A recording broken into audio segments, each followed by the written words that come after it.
ಕುಂಭರಾಶಿಯವರ ಮೇ ತಿಂಗಳ ಮಾಸ ಭವಿಷ್ಯದಲ್ಲಿ 5 ಶುಭ ವಿಚಾರಗಳ ವಿಡಿಯೋಗೆ ಪ್ರತಿಯೊಬ್ಬ ಕುಂಭರಾಶಿಯವರಿಗೆ ಆತ್ಮೀಯವಾದಂತಹ ಸ್ವಾಗತ ಹಾಗೂ ವಿಠಲ್ ಭಟ್ ಮಾಡುವಂತಹ ನಮಸ್ಕಾರ. ವೀಕ್ಷಕರೇ, ಪ್ರತಿ ತಿಂಗಳು ಪ್ರತಿ ರಾಶಿಯವರಿಗೆ ಒಂದಿಷ್ಟು ಶುಭ ಒಂದಿಷ್ಟು ಎಚ್ಚರಿಕೆ ಇದ್ದೇ ಇರುತ್ತೆ. ಇದು ಶುಭ ವಿಚಾರಗಳು ಏನೇನು ಒಳ್ಳೆಯದಾಗಲಿದೆ ಕುಂಭರಾಶಿಯವರಿಗೆ ಮೇ ತಿಂಗಳಲ್ಲಿ ಅಂಥೇಳಿ ಸ್ವಲ್ಪ ಬೇಗ ವಿಡಿಯೋ ಮಾಡ್ತಾ ಇದ್ದೀನಿ.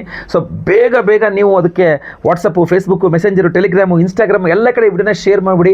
ಪ್ರತಿಯೊಬ್ಬ ಕುಂಭರಾಶಿಯವರಿಗೆ ವಿಡಿಯೋ ರೀಚ್ ಆಗಿಬಿಡಲಿ, ಎಲ್ಲರಿಗೂ ಸಹ ಗೊತ್ತಾಗಲಿ ಏನೇನು ಸಮಸ್ಯೆ ಇದೆ, ಏನೇನು ಒಳ್ಳೆಯದಾಗಲಿದೆ ಎಲ್ಲ ಸಹ ತಿಳ್ಕೊಳ್ಳಿ. ಅವ್ರಿಗೆ ಖಂಡಿತವಾಗಿ ಒಳ್ಳೆಯದಾಗಲಿ.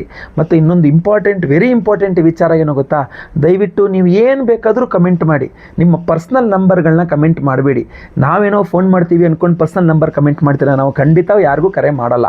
ನಿಮಗೆ ನಮ್ಮ ಸೇವೆಯ ಅವಶ್ಯಕತೆ ಇದ್ದರೆ ನೀವು ದಯವಿಟ್ಟು ಸ್ಕ್ರೀನ್ ಮೇಲೆ ಕಾಣೋ ನಂಬರ್ಗೆ ನೀವು ವಾಟ್ಸಪ್ಪೋ ಕಾಲೋ ಮಾಡ್ಕೊಳ್ಬೇಕೇ ವಿನಃ ನೀವು ಕೆಳಗಡೆ ನಂಬರ್ ಹಾಕಿದ್ರೆ ಯಾರ್ಯಾರೋ ನಿಮಗೆ ಫೋನ್ ಮಾಡಿಬಿಟ್ಟು ನಾವೇ ವಿಠಲ್ ಭಟ್ರು ಅಂಥೇಳಿ ನಿಮಗೆ ಮೋಸ ಮಾಡುವ ಸಾಧ್ಯತೆ ಇರ್ತದೆ. ಸೊ ದಯವಿಟ್ಟು ಅವ್ರಿಗೆ ಯಾರಿಗೆ ಎಲ್ಲಿ ಕಮೆಂಟ್ ಮಾಡಬೇಡಿ. ಸ್ಕ್ರೀನ್ ಮೇಲೆ ಏನು ಈಗ ನಾನು ಮಾತಾಡ್ತಾ ಇದ್ದೀನಿ, ನನ್ನ ಸ್ಕ್ರೀನ್ ಮೇಲೆ ಏನು ನನ್ನ ನಂಬರ್ ಕಾಣ್ತಾ ಇದೆ, ಈ ನಂಬರ್ಗೆ ನೀವು ಖಂಡಿತವಾಗಿ ಕಾಲ್ ಮಾಡ್ಬೋದು, ವಾಟ್ಸಪ್ ಮಾಡ್ಬೋದು. ಸ್ಕ್ರೀನ್ ಮೇಲೆ ಕಾಣೋ ನಂಬರ್ಗೆ ಪರ್ಸ್ನಲ್ ನಂಬರ್ ದಯವಿಟ್ಟು ಹಾಕಬೇಡಿ, ಮೆನ್ಷನ್ ಮಾಡಬೇಡಿ. ಓಕೆನಾ? ವಿಡಿಯೋ ಶುರು ಮಾಡೋಣ ಅಲ್ವಾ? ಮೊದಲನೇ ಶುಭ ವಿಚಾರ ಕುಂಭರಾಶಿಯವರಿಗೆ ಈ ಒಂದು ಮೇ ತಿಂಗಳಿಗೋಸ್ಕರ ಏನಪ್ಪ ಅಂತಂದ್ರೆ ಧೈರ್ಯ ಹಾಗೂ ಪ್ರಯತ್ನ ಜಾಸ್ತಿ ಆಗುತ್ತೆ, ಇದರಿಂದಾಗಿ ಯಶಸ್ಸು ಜಾಸ್ತಿ ಆಗುತ್ತೆ ಅಂತ ಹೇಳಿ. ಏನಾಗುತ್ತೆ, ಮೇ 10ನೇ ತಾರೀಕಿನ ತನಕ ಕುಜ ಸರಿ ಇಲ್ಲದೋದ್ರ ನಂತರ ಸ್ವಸ್ಥಾನಕ್ಕೆ ಬಂದ್ಬಿಡ್ತಾನೆ ಕುಜ. 3ನೇ ಮನೆಗೆ ಕುಜ ಬರ್ತಾನೆ. ಧೈರ್ಯವನ್ನು ವೃದ್ಧಿಸುವಂಥ ಮನೆಗೆ ಧೈರ್ಯವನ್ನು ಕೊಡುವಂಥ ಗ್ರಹ ಕುಜ ಬರ್ತಾನೆ. ಸೊ ಧೈರ್ಯ ತುಂಬ ಜಾಸ್ತಿ ಧೈರ್ಯ ಬರುತ್ತೆ ನಿಮಗೆ. ಏನಾಗ್ಬಿಡುತ್ತೆ, ಕಾನ್ಫಿಡೆನ್ಸ್ ಲೆವೆಲ್ ಜಾಸ್ತಿ ಆಗುತ್ತೆ, ಧೈರ್ಯ ಜಾಸ್ತಿ ಆಗುತ್ತೆ. ಹೊಸ ಕೆಲಸ, ಹೊಸ ಪ್ರಾಜೆಕ್ಟ್ ಆರಂಭ ಮಾಡಲಿಕ್ಕೆ ಸರಿಯಾದ ಸಮಯ ಅಂತಂದ್ರೆ ನಿಮಗೆ ಮೇ ತಿಂಗಳು ವಾವ್ ಅನ್ನೋ ಥರ. ಯಾಕೆ ಅಂತಂದರೆ ಇದು ಗುರುಬಲದ ಕೊನೆಯ ತಿಂಗಳು ನಿಮಗೆ, ಅದು ಕೂಡ ಗಮನ ಇಟ್ಕೊಳ್ಬೇಕು. ಸೊ ಅದರಿಂದ ಏನೇ ಮಾಡಿದ್ರು ಬೇಗ ಮಾಡಬೇಕು ನೀವು ಅಂತ. ಕಮ್ಯುನಿಕೇಷನ್ ಸ್ಕಿಲ್ಸ್ ತುಂಬ ಸ್ಟ್ರಾಂಗ್ ಆಗುತ್ತೆ. ಎಲ್ಲರನ್ನೂ ತುಂಬ ಚೆನ್ನಾಗಿ ಭೇಟಿ ಮಾಡ್ತೀರಾ. ನಿಮ್ಮ ಹತ್ರ ಏನಿದೆ ಅದನ್ನು ಇನ್ನೊಬ್ಬರಿಗೆ ತಿಳಿಸ್ತೀರಾ. ತುಂಬ ಚೆನ್ನಾಗಿ ಕಮ್ಯುನಿಕೇಟ್ ಮಾಡ್ತೀರಾ ಎಲ್ಲರ ಜೊತೆಗೂ. ಮಾರ್ಕೆಟಿಂಗು, ಮೀಡಿಯಾ, ಈ ಒಂದು ವೃತ್ತಿ ಕ್ಷೇತ್ರಗಳಲ್ಲಿರ್ತಕ್ಕಂಥ ಕುಂಭರಾಶಿಯವ್ರಿಗಂತೂ ಸೂಪರ್ ಡೂಪರ್ ಅಂತ ಹೇಳ್ಬೋದು. ಅದ್ರ ಜೊತೆಗೆ ರಿಯಲ್ ಎಸ್ಟೇಟ್ ಮಾಡ್ತಾ ಇರ್ತಕ್ಕಂಥವ್ರು, ಸಾಫ್ಟ್ವೇರ್ ಇಂಜಿನಿಯರ್ಗಳು, ರೈತರು, ಹೋಟೆಲ್ ಬಿಸ್ನೆಸ್ ಮಾಡ್ತಾ ಇರ್ತಕ್ಕಂಥವ್ರು ಕಷ್ಟಪಡ್ತಾ ಇದ್ದಾರೆ. ಮೇ ತಿಂಗಳಲ್ಲಿ ಖಂಡಿತವಾಗಿ ಅನುಕೂಲ ಆಗುತ್ತೆ. ಹೋಟೆಲ್ ಬಿಸ್ನೆಸ್ ಮಾಡ್ತಾ ಇರ್ತಕ್ಕಂಥವ್ರಿಗೂ ಸಹ, ಬೇಕರಿ ಇತ್ಯಾದಿಗಳು ನಡೆಸ್ತಕ್ಕಂಥವ್ರು, ಕೃಷಿಕರು, ಸೂಪರ್ ಆಗಿದೆ. ಖಂಡಿತವಾಗಿ ಒಳ್ಳೆಯದಾಗಲಿ. ಎರಡನೇ ಶುಭ ವಿಚಾರ ಕುಂಭರಾಶಿಯವರಿಗೆ ಮೇ ತಿಂಗಳಿಗೋಸ್ಕರ ಏನಪ್ಪ ಅಂತಂದರೆ ಹಣಕಾಸು ಹಾಗೂ ಕೌಟುಂಬಿಕ ಲಾಭ ಅಂತ. ಏನಾಗುತ್ತೆ, ಹಣಕಾಸಿನ ಹರಿವು ತುಂಬ ಚೆನ್ನಾಗಿರುತ್ತೆ, ಸುಧಾರಿಸುತ್ತೆ. ದುಡ್ಡೇ ಬರದೆ ಕಷ್ಟಪಟ್ಟು ಬಿಸಿ ತುಪ್ಪ ಅದೆಲ್ಲ ಸರಿ ಹೋಗುತ್ತೆ. ಮೇ ಮೊದಲನೇ ವಾರದಲ್ಲಿ ಸ್ವಲ್ಪ ಸರಿ ಹೋಗಲ್ಲ. ಮೇ 10ನೇ ತಾರೀಕು ನಂತರ ಸ್ವಲ್ಪ ಹಣದ ಹರಿವು ಸ್ವಲ್ಪ ಚೆನ್ನಾಗಿ ಸ್ಟಕಪ್ ಆಗಿರೋದು, ಬಿಸಿ ತುಪ್ಪ ಹತ್ರ ಕೇಳೋಕ್ಕೂ ಆಗಲ್ಲ, ಬಿಡೋಕ್ಕೂ ಆಗಲ್ಲ, ಹೆಂಗೆ ಈ ದುಡ್ಡನ್ನ ಹೆಂಗೆ ತೊಗೊಳ್ಳೋದು ಅಂತ ಚಿಂತೆ ಮಾಡ್ತಾ ಇರತಕ್ಕಂಥದ್ದು.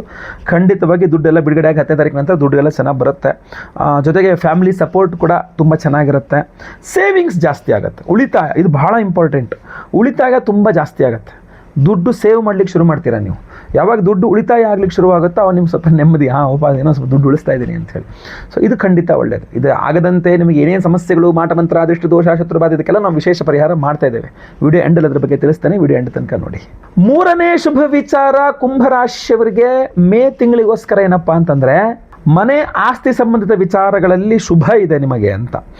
ಈ ಮನೆ ಖರೀದಿ ಮಾಡಬೇಕು ಅಥವಾ ಜಮೀನು ಖರೀದಿ ಮಾಡಬೇಕು, ಭೂಮಿ ಖರೀದಿ ಮಾಡಬೇಕು, ಖಂಡಿತವಾಗಿ ಅನುಕೂಲವಾಗಲಿದೆ. ಒಂದು ಅದೃಷ್ಟವಶಾತ್ ದುಡ್ಡಿನ ವ್ಯವಸ್ಥೆ ಆಗಿಬಿಡುತ್ತೆ. 10ನೇ ತಾರೀಕು, 11, 12ನೇ ತಾರೀಕು ನಂತರ 100% ನೀವು ಮನೆ ಖರೀದಿ ಮಾಡ್ತಾರೆ, ಪಟ್ಟಂತ ಖರೀದಿ ಮಾಡ್ಬೋದು. ರೆಡಿಮೇಡ್ ಮನೆ ಇಲ್ಲ ಜಮೀನು ಖರೀದಿ ಮಾಡ್ತಾರೆ, ಖರೀದಿ ಮಾಡ್ಬೋದು. ಬಟ್ ಮನೆ ಕಟ್ಟಲಿಕ್ಕೆ ಶುರು ಮಾಡ್ತೀನಿ ಅಂದರೆ ಸ್ವಲ್ಪ, ಯಾಕೆಂದರೆ ಅದು ಒಂದು ತಿಂಗಳಲ್ಲಿ ಮುಗಿಯುವಂಥ ಕೆಲಸ ಅಲ್ಲ, ಅದರಿಂದ ಸ್ವಲ್ಪ ಸಮಸ್ಯೆ ಆಗ್ಬೋದು. ರೆಡಿಮೇಡ್ ಮನೆ ಪರ್ಚೇಸ್ ಮಾಡಿಬಿಡ್ತೀನಿ, ಒಂದು ತಿಂಗಳ ವ್ಯವಹಾರ ಮುಗಿಸ್ಬಿಡ್ತೀನಿ ಅಂದರೆ ಸೂಪರ್ ಮಾಡಿಬಿಡಿ. ಇಲ್ಲ ಜಮೀನು ಖರೀದಿ ಮಾಡಿಬಿಡ್ತೀನಿ, ಸೈಟ್ ಖರೀದಿ ಮಾಡ್ತೀನಿ, ಮಾಡಿ, ಏನು ತೊಂದರೆ ಇಲ್ಲ, ಒಂದು ತಿಂಗಳೊಳಗೆ ಮುಗಿತದೆ ಕೆಲಸ ಅಂಥೇಳಿ. ಈ ಪ್ರಾಪರ್ಟಿ ಇನ್ವೆಸ್ಟ್ಮೆಂಟ್ಸ್ಗಳೆಲ್ಲ ಒಳ್ಳೆ ಪ್ರಾಫಿಟ್ ಕೊಡ್ತದೆ. ವೆಹಿಕಲ್ ಖರೀದಿ ಮಾಡುವಂತಹ, ವಾಹನ ಖರೀದಿ ಮಾಡುವಂತಹ ಯೋಗ ಫಲ ತುಂಬ ಚೆನ್ನಾಗಿದೆ. ಒಳ್ಳೆಯದಾಗಲಿ. ನಾಲ್ಕನೇ ಶುಭ ವಿಚಾರ ಕುಂಭರಾಶಿಯವರಿಗೆ ಈ ಒಂದು ಮೇ ತಿಂಗಳಿಗೋಸ್ಕರ ಏನಪ್ಪ ಅಂತಂದರೆ ಸಂತಾನಾದಿ ವಿಚಾರಗಳಲ್ಲಿ ಅನುಕೂಲ, ಬಾಂಧವ್ಯದ ವಿಚಾರಗಳು, ಗಂಡ ಹೆಂಡತಿ ದಾಂಪತ್ಯದ ವಿಚಾರಗಳು ಸ್ವಲ್ಪ ಅನುಕೂಲ ಅಂಥೇಳಿ. ಏನಾಗುತ್ತೆ, ಶುಕ್ರ ವೃಷಭದಲ್ಲಿರ್ತಾನೆ, ಒಳ್ಳೆಯ ಸಂತಸವನ್ನು ಕೊಡ್ತಾನೆ.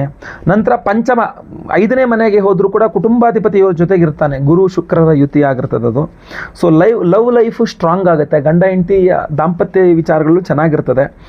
ಸಂತಾನದ ವಿಚಾರದಲ್ಲಿ ಸಂತೋಷ, ಸಂತಾನ ವಿಚಾರದಲ್ಲಿ ಸಮಾಧಾನ, ಒಂದು ಶುಭ ಸುದ್ದಿ, ಗುಡ್ ನ್ಯೂಸ್ ಕೇಳುವ ಸಾಧ್ಯತೆ ಇರ್ತದೆ. ಕ್ರಿಯೇಟಿವ್ ಕೆಲಸಗಳಲ್ಲಿ ಯಶಸ್ಸಿರ್ತದೆ. ಒಳ್ಳೆ ಕ್ರಿಯೇಟಿವ್ ಜಾಬ್ಗಳು ನಿಮ್ಮದು ಅಂತಾದರೆ ಖಂಡಿತವಾಗಿ ಯಶಸ್ಸನ್ನು ಕಾಣಬಹುದಾಗಿರ್ತದೆ ನೀವು. 5ನೇ ಶುಭ ವಿಚಾರ ಕುಂಭರಾಶಿಯವರಿಗೆ ಮೇ ತಿಂಗಳಿಗೋಸ್ಕರ ಏನಪ್ಪ ಅಂತಂದರೆ ಮಾನಸಿಕ ಶಾಂತಿ, ಪ್ರಯಾಣ ಯೋಗ ಅಂತ. ಏನಂತಂದರೆ ಮೇ ತಿಂಗಳಲ್ಲಿ ಕುಂಭರಾಶಿಯವರೊಂದು ಶಾರ್ಟ್ ಟ್ರಿಪ್ಗಳು ಹೋಗ್ತಕ್ಕಂಥದ್ದು, ರಿಲ್ಯಾಕ್ಸೇಷನ್ಗೋಸ್ಕರ ಎಲ್ಲೋ ಹೋಗ್ಬಿಟ್ಟು ಒಂದು ವಾರ ರಿಲ್ಯಾಕ್ಸ್ ಆಗಿ ಬರ್ತೀನಿ, ಒಂದು 15 ದಿವಸ ಅಲ್ಲಿ ಹೋಗಿ ದೂರ ಹೋಗ್ಬಿಟ್ಟು ನೆಮ್ಮದಿಯಾಗಿ ಇದ್ದು ಬಿಡ್ತೀನಪ್ಪ ನಾನು, ನಂಗೆ ರಿಲ್ಯಾಕ್ಸೇಷನ್ ಬೇಕು ಅಂತಿಲ್ಲ, ಅದೆಲ್ಲ ಮಾಡೋದು ಸದ್ಯ ಚೆನ್ನಾಗಿದೆ. ಅದೆಲ್ಲ ಮಾಡೋದ್ರಿಂದ ಏನಾಗುತ್ತೆ, ನಿಮಗೆ ಸ್ಟ್ರೆಸ್ ಕಡಿಮೆ ಆಗುತ್ತೆ, ಸ್ಟ್ರೆಸ್ ಆ್ಯಂಗ್ಸೈಟಿ ಎಲ್ಲ ಕಡಿಮೆ ಆಗಿಬಿಡುತ್ತೆ, ಮನಸ್ಸಿನಲ್ಲಿ ಒಂದು ಕ್ಲಾರಿಟಿ ಇರುತ್ತೆ. ಓಕೆ, ಇದು ಹಿಂಗೆ ಮಾಡಬೇಕು ಅಂಥೇಳಿ ಹೊಸ ಹೊಸ ಐಡಿಯಾಗಳು ಬರುತ್ತೆ, ಒಳ್ಳೊಳ್ಳೆ ಆಪರ್ಚುನಿಟೀಸ್, ಅವಕಾಶಗಳು ಬರುತ್ತೆ, ಹೊಸ ಐಡಿಯಾನೂ ಬರುತ್ತೆ, ಹೊಸ ಅವಕಾಶಗಳು ಬರುತ್ತೆ, ಆಪರ್ಚುನಿಟೀಸ್ ಆ್ಯಂಡ್ ಐಡಿಯಾಸ್ ಎರಡೂ ಸಹ ಬರುತ್ತೆ. ಸೊ ಖಂಡಿತವಾಗಿ ಇದು ಒಳ್ಳೆ ಗೋಲ್ಡನ್ ಪೀರಿಯಡ್ ಆಗುತ್ತೆ. ನೀವು ಪ್ರಯತ್ನ ಮಾಡಬೇಕು, ಜೊತೆಗೆ ಇರುವ ಸಮಸ್ಯೆಗಳನ್ನು, ದೋಷಗಳನ್ನ ಪರಿಹಾರ ಮಾಡ್ಕೊಳ್ಬೇಕು. ನಿಮ್ಮೆಲ್ಲರ ಸಮಸ್ಯೆಗೆ ನಾವು ಪರಿಹಾರ ಮಾಡ್ತಾ ಇದ್ದೇವೆ.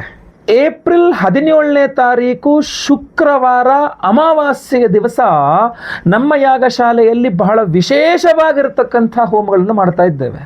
ನಿಮ್ಮೆಲ್ಲರ ಸಮಸ್ಯೆಗಳು ಪರಿಹಾರವಾಗಬೇಕು, ಅದರಲ್ಲೂ ವಿಶೇಷವಾಗಿ ನಿಮಗಿರುವ ಮಾಟ ಮಂತ್ರ ಸಮಸ್ಯೆಗಳಿದ್ದರೆ, ದೃಷ್ಟಿ ದೋಷದ ಸಮಸ್ಯೆ ಇದ್ದರೆ, ಶತ್ರು ಬಾಧೆಗಳು ಜಾಸ್ತಿ ಆಗಿದ್ದರೆ, ನಿಮಗೆ ಕೋರ್ಟು ಕಚೇರಿ ಸಮಸ್ಯೆಗಳು, ತೊಂದರೆ ಕೊಡೋರು, ಜಾಬಲ್ಲಿ ಸಮಸ್ಯೆಗಳು, ಬಿಸ್ನೆಸ್ಸಲ್ಲಿ ಹಿಂಸೆ ಕೊಡ್ತಾರೆ, ಸುಮ್ಮನೆ ನಮ್ಗೆ ತೊಂದರೆ ಕೊಡ್ತಾ ಇದ್ದಾರೆ, ನೆಮ್ಮದಿಯಾಗಿರ್ಲಿಕ್ಕೆ ಬಿಡ್ತಾ ಇಲ್ಲ, ಮೇಲಿಂದ ಮೇಲೆ ಸಮಸ್ಯೆ ಕೊಡ್ತಾ ಇದ್ದಾರೆ, ಅದಕ್ಕೋಸ್ಕರ ಪರಿಹಾರ ಮಾಡ್ತಾ ಇದ್ದೇವೆ. ಯೋಚನೆ ಮಾಡಬೇಡಿ. ಭದ್ರಕಾಳಿ ಹೋಮವನ್ನು ಮಾಡ್ತಾ ಇದ್ದೇವೆ, ಮಹಾಭದ್ರಕಾಳಿ ಹೋಮ. ಭದ್ರಕಾಳಿ ಹೋಮದಲ್ಲಿ ಈ ವಿಶೇಷವಾಗಿರ್ತಕ್ಕಂಥ ಕೃಷ್ಣ ಕೀಲಕ ರತ್ನವನ್ನು ಎನರ್ಜೈಸ್ ಮಾಡಿ ಕೊಡ್ತೇವೆ. ನಿಮಗೆ ಉದ್ಯೋಗ, ವ್ಯಾಪಾರ ಅಥವಾ ಆರೋಗ್ಯ ಅಥವಾ ಎಲ್ಲೇ ಸಮಸ್ಯೆಗಳಿದ್ರೂ ಪರಿಹಾರವಾಗಬೇಕು. ಭದ್ರಕಾಳಿ ಹೋಮ ಇದನ್ನು ಯಾವ ರೀತಿಯಲ್ಲಿ ಬಳಸಬೇಕು ಹೇಳ್ತೇನೆ ನಿಮಗೆ. ಭದ್ರಕಾಳಿ ಹೋಮದ ಜೊತೆಯಲ್ಲಿ ಬಹಳ ವಿಶೇಷವಾಗಿ ಸ್ವಪ್ನೇಶ್ವರಿ ಹೋಮವನ್ನು ಮಾಡ್ತಾ ಇದ್ದೇವೆ. ಆ ಮಹಾ ಸ್ವಪ್ನೇಶ್ವರಿ ಹೋಮ ಬಹಳಷ್ಟು ಜನಕ್ಕೆ ಹೆಸರು ಗೊತ್ತಿಲ್ಲ. ಸ್ವಪ್ನೇಶ್ವರಿ ಹೋಮ ನಮ್ಮ ಹಳಬರಿಗೆಲ್ಲ ಗೊತ್ತಿದೆ, ಹೊಸ ವೀಕ್ಷಕರಿಗೆ ಗೊತ್ತಿಲ್ಲ. ಸ್ವಪ್ನೇಶ್ವರಿ ಹೋಮ ಎಷ್ಟು ಪವರ್ಫುಲ್ ಅಂದರೆ, ಈ ಕೃಷ್ಣ ಕೀಲಕ ರತ್ನವನ್ನು ಶುಕ್ರವಾರದ ದಿವಸ ಅಮಾವಾಸ್ಯೆ ಸ್ವಪ್ನೇಶ್ವರಿ ಹೋಮದಲ್ಲಿ ಎನರ್ಜೈಸ್ ಮಾಡಿ ನಾವು ನಿಮಗೆ ಕೊಟ್ಟಾಗ ನಿಮಗಿರುವ ಎಲ್ಲ ಬಾಧೆಗಳನ್ನು, ಅದರಲ್ಲೂ ಕೂಡ ಒಂದು ಇಂಟ್ಯೂಷನ್ ಪವರ್ ಸಿಕ್ಬಿಡುತ್ತೆ. ಬಹಳಷ್ಟು ಜನಕ್ಕೆ ಯಾರಿಂದ ಸಮಸ್ಯೆ ಆಗ್ತಾ ಇದೆ, ಏನು ಸಮಸ್ಯೆ ಆಗ್ತಿದೆ ಸ್ವಪ್ನದಲ್ಲೇ ಗೊತ್ತಾಗುತ್ತೆ, ಕನಸಲ್ಲಿ ಗೊತ್ತಾಗ್ಬಿಡುತ್ತೆ. ಬಹಳ ಜನಕ್ಕೆ ಕೆಟ್ಟ ಕನಸು ಬಿದ್ದು ಹೆದರಿಕೆ ಆಗ್ತಕ್ಕಂಥವ್ರಿಗೆ ಅದರಿಂದ ಪರಿಹಾರವನ್ನು ಕೊಡುತ್ತೆ. ನೆಗೆಟಿವ್ ಎನರ್ಜೀಸ್ ನಿಮಗೆ ಬರ್ದಂಗೆ ಇದು ಕಾಪಾಡುತ್ತೆ. ಯಾವ ರೀತಿಯಲ್ಲಿ ಕಾಪಾಡುತ್ತೆ, ನಿಮ್ಮ ಸೂಕ್ಷ್ಮ ಶರೀರ, ಆರಾ ಅಂತೀವಲ್ಲ, ಆರಾ ಸೂಕ್ಷ್ಮ ಶರೀರದ ರಕ್ಷಣೆ ಮಾಡ್ತಕ್ಕಂಥ ಒಂದು ರತ್ನ. ಇದನ್ನು ನೀವು ಮಲಗುವಾಗ ನಿಮ್ಮ ತಲೆದಿಂಬ ಕೆಳಗಡೆ ಇಟ್ಕೊಂಡು ಮಲ್ಕೊಂಡ್ರೆ ಸಾಕು. ಇನ್ನೊಂದು ಇಂಪಾರ್ಟೆಂಟ್ ಏನಪ್ಪ ಅಂದರೆ, ಒಬ್ಬರು ಒಂದು ಸಲ ಇದನ್ನು ನೀವು ಬಳಸಿದರೆ ಇದನ್ನು ಇನ್ನೊಬ್ಬರಿಗೆ ಕೊಡಬಾರ್ದು. ನಿಮ್ಮ ಸೂಕ್ಷ್ಮ ಶರೀರಕ್ಕೆ ಅಡ್ಜಸ್ಟ್ ಆಗ್ಬಿಡುತ್ತೆ ಒಂದು ರಾತ್ರಿ ನೀವು ತಲೆದಿಂಬ ಇಟ್ಕೊಂಡು ಮಲ್ಕೊಂಡ್ರೆ. ಅಷ್ಟಕ್ಕೆ ಯಾರಿಗೋಸ್ಕರ ಬೇಕು ಇದು, ನಿಮಗೆ ನೀವು ಇಟ್ಕೊಳ್ಬೇಕು. ಇಲ್ಲ ನಿಮಗೂ ಬೇಕು, ಮನೆಯವ್ರಿಗೂ ಬೇಕು ಅಂದರೆ ನಿಮ್ಗೆ ಯಾರ್ಯಾರು ಬೇಕು ಮೊದಲೇ ತಿಳಿಸ್ಕೊಂಡು ಸಂಕಲ್ಪ ಸೇವೆಗೆ ಅಷ್ಟು ಕೊಟ್ಕೊಳ್ಬೇಕಾಗುತ್ತೆ. ಒಂದು ಸಂಕಲ್ಪ ಸೇವೆಗೆ ಒಬ್ಬರಿಗೆ ನಾವು ಒಂದು ಕೃಷ್ಣ ಕೀಲಕ ರತ್ನವನ್ನು ಕೊಡ್ತಾ ಇದ್ದೇವೆ. ಅಷ್ಟೇ ಅಲ್ಲದೆ ಅವಿವಾಹಿತರಿಗೆ ವಿವಾಹ ಸಿದ್ಧಿ ಆಗಬೇಕು, ವಿವಾಹಿತರಿಗೆ ಅನ್ಯೋನ್ಯಸ್ಕ ದಾಂಪತ್ಯ ಜನ, ಗಂಡ ಹೆಂಡತಿ ಜಗಳ ಮನಸ್ತಾಪ ತಾರಕಕ್ಕೆ, ಗಂಡ ಒಂದು ಹೆಂಡತಿ ಒಂದು ತಲೆ ದಿಂಬ ಕೆಳಗಡೆ ಇಟ್ಕೊಂಡು ಮಲ್ಕೊಂಡ್ರೆ ಗಂಡ ಹೆಂಡತಿ ಸುಖವಾಗಿರ್ತಾರೆ. ಆ ಜಗಳ ಮನಸ್ತಾಪಗಳು ಕಡಿಮೆ ಆಗುತ್ತೆ. ಗಂಡ ಹೆಂಡಿರ ಜಗಳ ಉಂಡು ಮಲಗುವ ತನಕ ಅಷ್ಟು ಕರೆಕ್ಟಾಗಿರ್ತದೆ, ನಂತರ ಚೆನ್ನಾಗಿರ್ತೀರಿ ನೀವು. ಸೊ ಆದ್ದರಿಂದ ಆ ದಾಂಪತ್ಯ ಸುಖವೂ ವೃದ್ಧಿ ಆಗಬೇಕು. ಕೃಷ್ಣ ಕೀಲಕ ರತ್ನ ತುಂಬ ಸಹಾಯಕ ಆಗುತ್ತೆ. ಗುರು ಶಾಂತಿ, ಶನಿ ಶಾಂತಿ ಸಹಿತ ಮಹಾನವಗ್ರಹ ಶಾಂತಿ ಹೋಮಗಳಲ್ಲಂತೂ ಇದು ಎನರ್ಜೈಸ್ ಮಾಡೇ ಮಾಡ್ತಾ ಇದ್ದೀವಿ. ಸಂಕಲ್ಪ ಸೇವೆಗೆ ಹೆಸರು ಕೊಟ್ಕೊಳ್ಳಿ. ಸ್ಕ್ರೀನಲ್ಲಿ ಕಾಣುವಂಥ ನಂಬರ್ಗೆ ನಿಮ್ಮ ಹೆಸರು, ಗೋತ್ರ ಗೊತ್ತಿದ್ರೆ, ನಕ್ಷತ್ರ ಗೊತ್ತಿದ್ರೆ, ರಾಶಿ ಗೊತ್ತಿದ್ರೆ ಬೇಗ ವಾಟ್ಸಪ್ಪಲ್ಲಿ ನಿಮ್ಮ ಹೆಸರು ವಿಳಾಸವನ್ನು ಕಳಿಸ್ಕೊಂಡ್ರು ಸಾಕಾಗ್ತದೆ. ಲೈವಲ್ಲಿ ನಿಮ್ಮ ಹೆಸರು ಸಂಕಲ್ಪ ಆಗುತ್ತೆ. ಅವತ್ತಿನ ದಿವಸ ಬೆಳಗ್ಗೆ ಲೈವಲ್ಲಿ ನಾನೇ ನಿಮ್ಮ ಹೆಸರು ಸಂಕಲ್ಪ ಮಾಡ್ತೇನೆ. ಎಲ್ಲ ಹೆಸರು ಸಂಕಲ್ಪ ಆಗೋದು ಲೈವಲ್ಲಿ, ನಿಮ್ಮ ಹೆಸರು ಸಂಕಲ್ಪ ಆಗೋದು ನೀವು ನೋಡ್ಕೊಳ್ಬಹುದು, ಕೇಳಿಸ್ಕೊಳ್ಬಹುದು. ಎಲ್ಲ ಹೋಮಗಳನ್ನು ನೀವು ಲೈವ್ ನೋಡಬಹುದು. ಹಾಗೂ ಎಲ್ಲ ಹೋಮಗಳ ಭಸ್ಮ, ಕುಂಕುಮಾರ್ಚನೆ, ಕುಂಕುಮ ಪ್ರಸಾದ ಸಹಿತ ಈ ವಿಶೇಷವಾದ ಕೃಷ್ಣ ಕೀಲಕ ರತ್ನವನ್ನು ನಿಮಗೆ ಸ್ಪೀಡ್ ಪೋಸ್ಟ್ ಮೂಲಕ ಕಳಿಸಿಕೊಡಲಾಗ್ತದೆ. ನೆನಪಿಟ್ಕೊಳ್ಳಿ, ಹೋಮ ಮುಗಿದೋಯ್ತು ಅಂದರೆ ನಂತರ ನೀವು ಫೋನ್ ಮಾಡ್ಕೊಂಡಿದ್ದು ಏನೋ ಚೆನ್ನಾಗಿದೆ ಗುರುಳೆ ನಂಗೆ ಬೇಕು ಅಂತನೋ, ಅಥವಾ ಒಂದೇ ಒಂದು ಪೂಜೆ ಕೊಟ್ಟಿದ್ದೀವಿ ನಮ್ಗೆ ಒಂದೇ ಒಂದು ಕಳಿಸಿದ್ದೀರಾ, ನಂಗೆ ತುಂಬ ಅನುಕೂಲ ಆಗಿದೆ, ನಮ್ಮ ಯಜಮಾನ್ರಿಗೂ ಬೇಕು, ನನ್ನ ಹೆಂಡತಿಗೂ ಬೇಕು, ನನ್ನ ಮಕ್ಕಳಿಗೂ ಬೇಕು, ನನ್ನ ಫ್ರೆಂಡಿಗೆ ಬೇಕಂತ ಇನ್ನೊಂದು ಕಳಿಸ್ಕೊಡಿ ಅಂತಾರಲ್ಲ, ಕಳಿಸಲ್ಲ. ನಿಮಗೆ ಎಷ್ಟು ಬೇಕು ಈಗಲೇ ಸಂಕಲ್ಪ ಸೇವೆಗೆ ಹೆಸರು ಕೊಟ್ಕೊಳ್ಬೇಕು ನೀವು. ನಂತರ ಮುಗಿದ ಮೇಲೆ ಮತ್ತೆ ಅಂದರೆ ಖಂಡಿತವಾಗಿ ಆಗಲ್ಲ. ಸೊ ದಯವಿಟ್ಟು ಬೇಗ ಸ್ಕ್ರೀನ್ ಮೇಲೆ ಕಾಣುವಂಥ ನಂಬರ್ಗೆ ನೀವುಗಳನ್ನ ವಾಟ್ಸಪ್ ಮಾಡ್ಕೊಳ್ಳಿ. ಖಂಡಿತವಾಗಿ ಒಳ್ಳೆಯದಾಗಲಿ. ವಿಡಿಯೋ ಇಷ್ಟರ ದಯವಿಟ್ಟು ಲೈಕ್ ಮಾಡಲಿಕ್ಕೆ ಮರಿಬೇಡಿ. ಪ್ರತಿಯೊಬ್ಬರಿಗೂ ಈ ವಿಡಿಯೋ ನೀವೇ ರೀಚ್ ಮಾಡಬೇಕು. ದಯವಿಟ್ಟು WhatsApp, Facebook, messenger, Telegram, Instagram ಎಲ್ಲ ಕಡೆ ಸಾಮಾಜಿಕ ಜಾಲತಾಣಗಳಲ್ಲಿ ವಿಡಿಯೋನ ಶೇರ್ ಮಾಡಲಿಕ್ಕೆ ಮರಿಬೇಡಿ. ನೀವು ಇನ್ನೂ ಸಬ್ಸ್ಕ್ರೈಬ್ ಮಾಡ್ಕೊಂಡಿಲ್ಲ, ಯೂಟ್ಯೂಬಲ್ಲಿ ನೋಡ್ತಿದ್ರೆ ನಮ್ಮ ವಿಡಿಯೋನ, ನಮ್ಮ ಚಾನಲ್ ಸಬ್ಸ್ಕ್ರೈಬ್ ಮಾಡಿಕೊಂಡು ಬೆಲ್ ಬಟನ್ ಒತ್ಕೊಂಡು ಆಲ್ ಅಂತ ಮಾಡ್ಲಿಕ್ಕೆ ಮರಿಬೇಡಿ. ಫೇಸ್ಬುಕ್ಕಲ್ಲಿ ನೋಡ್ತಿದ್ರೆ ನಮ್ಮ ಪೇಜನ್ನು ಫಾಲೋ ಮಾಡ್ಕೊಳ್ಳಿ. ಇನ್ಸ್ಟಾಗ್ರಾಮಲ್ಲಿ ನೋಡ್ತಾ ಇದ್ರು ನಮ್ಮ ಪೇಜನ್ನು ಫಾಲೋ ಮಾಡ್ಲಿಕ್ಕೆ ಮರಿಬೇಡಿ. ವಿಶೇಷ ಪ್ರಶ್ನೆಗಳಿದ್ರೆ ಕಮೆಂಟ್ ಮಾಡಿ. ನಿಮ್ಮ ಇಷ್ಟ ದೇವರು, ನಿಮಗೆ ಇಷ್ಟವಾದ ದೇವರು ಯಾವುದು ಕಮೆಂಟ್ ಮಾಡಿ. ಮೇ ತಿಂಗಳಲ್ಲಿ ನಿಮ್ಮ ಇಷ್ಟ ದೇವರು ನಿಮ್ಮನ್ನು ಕಾಪಾಡಲಿ. ಖಂಡಿತವಾಗಿ ಒಳ್ಳೆಯದಾಗಲಿ. ನಿಮ್ಮ ಕಮೆಂಟ್ಸ್ನೆಲ್ಲ ನಾನು ಓದ್ತಾ ಇರ್ತೇನೆ. ಮುಂದಿನ ವಿಡಿಯೋದಲ್ಲಿ ಮತ್ತೆ ಪುನಃ ಸಿಗ್ತೇನೆ. ಎಲ್ಲರಿಗೂ ಸಹ ಒಳ್ಳೆಯದಾಗಲಿ. ಲೋಕ ಸಮಸ್ತ ಸುಖಿನೋ ಭವಂತು. ನಾರಾಯಣ ನಾರಾಯಣ ನಾರಾಯಣ.